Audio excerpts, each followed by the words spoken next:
السلام علیکم ورحمۃ اللہ وبرکاتہ۔ آج میں ایک بہت ضروری میسج دینا چاہتا ہوں آپ لوگوں کو۔ جیسا کہ آپ سب کو پتہ ہے کہ فلسطین کے حالات کیسے چل رہے ہیں۔ فلسطین کے اندر بمباریاں ہو رہی ہیں اور وہاں معصوموں کا قتل کیا جا رہا ہے جو بے گناہ ہے۔ میری ایک محمد فریاد جو غزہ کا رہنے والے ہیں ان سے بات چیت ہو رہی تھی۔ 2 دن پہلے میں نے ان سے بات کی۔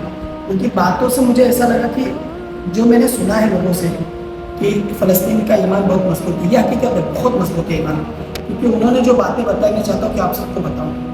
میں نے جب ان سے سلام کیا تو میں نے ان سے کہا کہ آپ غزہ سے ہیں، میں آپ لوگوں کے لیے بہت پریشان ہوں اور مدد میرا دل آپ کے ساتھ ہے۔ ابھی غزہ کا کیا حال ہے، آپ کیسے ہو، آپ کے ساتھ کیا کچھ ہوا ہے؟ اگر آپ کو کسی مدد کی ضرورت ہے یا بس دعا چاہیے تو میں ہمیشہ آپ کے ساتھ ہوں، اللہ آپ کو اپنی حفاظت میں رکھے۔ یہ میں نے ان سے کہا۔ اس کے بعد ان کا کیا جواب آیا ہے؟ جزاک اللہ خیر، آپ کی دعا اور فکر کے لیے شکریہ، ہمیں دعاؤں کی ضرورت ہے۔ ہم چاہتے ہیں کہ آپ ہماری مدد کریں اور ہمارے حق میں انصاف ہو تاکہ ہم جو بے گناہ ہیں ان کو اس جنگ سے بچایا جا سکے۔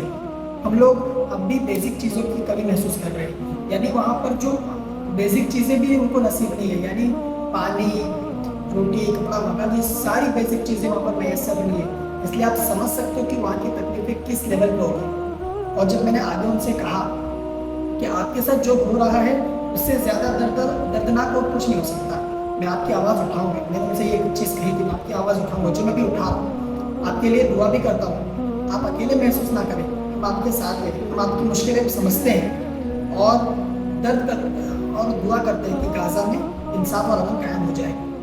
پھر انہوں نے جو باتیں کی اس کے بعد وہ بہت زیادہ دل کو چھونے والی باتیں ہیں، یعنی ان کی جو باتیں تھیں وہ دل کی گہرائیوں سے نکل رہی تھی اور وہ ہم سب کے دلوں کو چھلنی کر سکتی ہیں۔ انہوں نے کہا یہ جنگ ہر چیز کو تباہ کر دیتی ہے، جب تک جنگ شروع نہیں ہوتی لوگ کام کرتے ہیں، گھر اور اپنے سپنے پورے کرنے میں لگے ہوتے ہیں، لیکن جب جنگ کی آگ لگتی ہے تو سب کچھ ختم ہو جاتا ہے، پریوار بنا گھر کے ہو جاتا ہے، بچے بنا فیوچر کے ہو جاتے ہیں اور جوان بنا امید کے۔ آپ لوگ تو صبح اٹھ کر نئی نئی امیدیں لے کر اٹھتے ہوں گے، نئے نئے سپنے لے کر اٹھتے ہوں گے، اور ہم تو صرف اسی سپنے سے اٹھ رہے ہیں کہ ہماری موت کب آنے والی ہے۔ ہم تو ہر روز ڈرے ہوئے ہیں، سہمے ہوئے ہیں، اور ہمیں اللہ پر توکل ہے اور اللہ پر بھروسہ ہے کہ اللہ ان ظالموں کو بدلہ دے گا۔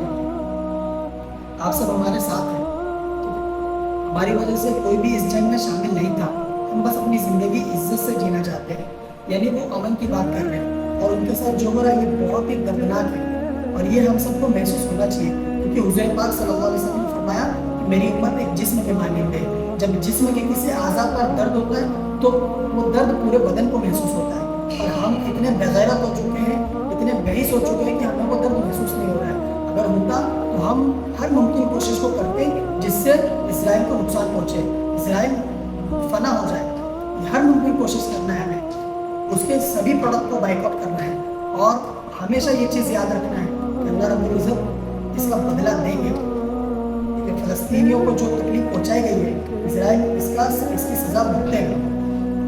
جزاک اللہ خیر۔